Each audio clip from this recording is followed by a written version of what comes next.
races is on a Caib.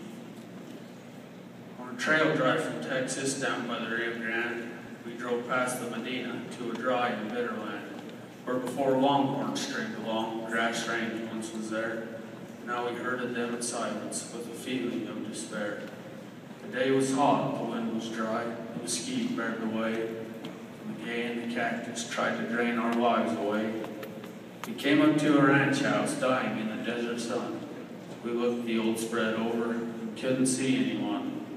Then from the ranch house a man stepped out. He was old beyond his years, a viejo caballero whose eyes filled up with tears. "I have nothing for you, senors," he said. "My hacienda is empty now. There was a time." He shook his head and gave a gentle bow. I had asked him why he stayed on in a place where hope was dead.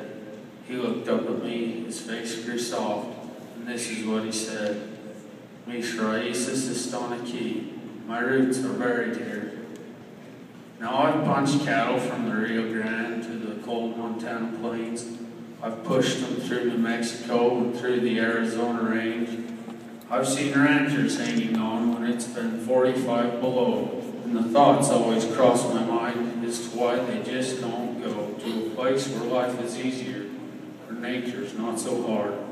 Then the past comes floating back, and I'm in that viejo's yard.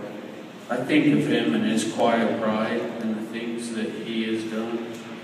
And I know that if men battle back in the snow or broiling sun, they'll live their responsibility to the land that they love best. America will proudly stand, and in her vigil will not rest.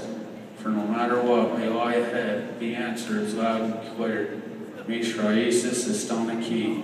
My roots are buried here.